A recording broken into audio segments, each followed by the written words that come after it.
ADC নির্বাচনে 28 আসনে লড়াইয়ের প্রস্তুতিতে কংগ্রেস। ত্রিপুরার আসন্ন এডিসি নির্বাচনে প্রদেশ কংগ্রেস পূর্ণ শক্তি নিয়ে মাঠে নামার প্রস্তুতি নিচ্ছে। শনিবার সাংবাদিকদের মুখোমুখি হয়ে প্রদেশ কংগ্রেস সভাপতি আশিস কুমার সাহা জানান, এডিসির মোট 28টি আসনে প্রার্থী দেবে কংগ্রেস। পাশাপাশি পাহাড়ি এলাকায় শক্তি বাড়াতে দুটি আঞ্চলিক দলের সঙ্গে জোটের সম্ভাবনার ইঙ্গিত দেন তিনি। বৈঠকে উপস্থিত ছিলেন প্রদেশ কংগ্রেস সভাপতি আশিস কুমার সাহা, বিধায়ক সুদীপ রায় বর্মন সহ একাধিক শীর্ষ নেতা। বৈঠক শেষে সাহা জানান, প্রতিটি কেন্দ্রের প্রার্থী প্রায় চূড়ান্ত হয়ে গেছে এবং আভ্যন্তরীণ অনুমোদনের পর খুব শীঘ্রই আনুষ্ঠানিক তালিকা প্রকাশ করা হবে। তার বক্তব্যে স্পষ্ট, কংগ্রেসের লক্ষ্য আঞ্চলিক মিত্রদের সঙ্গে সমন্বয় করে বিজেপি ও তীব্রমথার বিরুদ্ধে শক্ত প্রতিদ্বন্দ্বিতা গড়ে তোলা। আশিস সাহা বলেন, কংগ্রেস প্রতিটি নির্বাচনকে গুরুত্ব দিয়ে দেখে। আমরা সরকারের ব্যর্থতা তুলে ধরব এবং উন্নয়নের রূপরেখা মানুষের সামনে রাখব। পাহাড়ি এলাকায় আঞ্চলিক মিত্রদের সমর্থন নিয়ে আমরা আত্মবিশ্বাসী যে বিজেপি ও মাথাকে পরাজিত করতে পারব। তিনি আরও জানান, নতুন মুখে প্রাধান্য দেওয়া এবং জোটের সমর্থন কংগ্রেসকে সেই জনজাতি ভোটারের কাছে পুনরায় পৌঁছতে সাহায্য করবে যারা গত কয়েক বছরে দল থেকে দূরে সরে গিয়েছিলেন। প্রার্থী তালিকা প্রকাশের পর কংগ্রেস তাদের প্রচারের উন্নয়ন, জনজাতি কল্যাণ এবং তৃণমূল ক্ষমতায়নের বিষয়গুলিকে প্রাধান্য দেবে।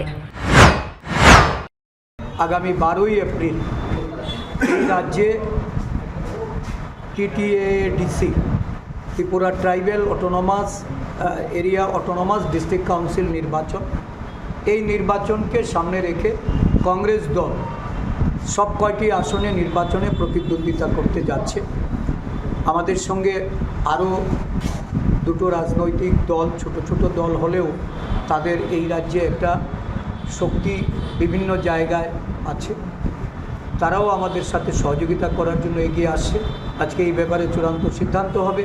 আমাদের নেতৃবৃন্দরা এসছেন, প্রত্যাশী যারা আমাদের কাছে আবেদন করেছেন তাদের সঙ্গে আজকে আমাদের মত বিনিময় হচ্ছে এবং আমরা তাদেরকে কোন কোন আসনে কে নির্বাচন লড়াই করার মতো যাদের আমরা প্রত্যাশী রূপে উপযুক্ত মনে করব তাদেরকে আমরা আজকে ক্যান্ডিডেট হিসাবে বিবেচনা করে তাতে সিলমোহর দেব। নির্বাচনী প্রস্তুতি তুঙ্গে। বিগত প্রায় 2 মাস ধরেই আমাদের এই কাজ চলছে। আদিবাসী কংগ্রেস এই কাজে সম্পূর্ণরূপে তারা নিয়োজিত। আমরা ধন্যবাদ জানাই যে আমাদের সমস্ত আদিবাসী নেতৃত্বরা তারা এগিয়ে এসছেন।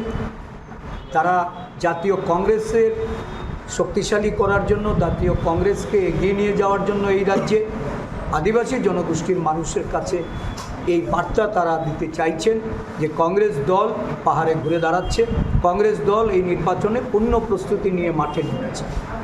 কোন দুটি দলের সঙ্গে কথা হচ্ছে আমরা বিকেলেই আপনাদের জানাচ্ছি। রিপোর্ট সংবাদ প্রতীক্ষা।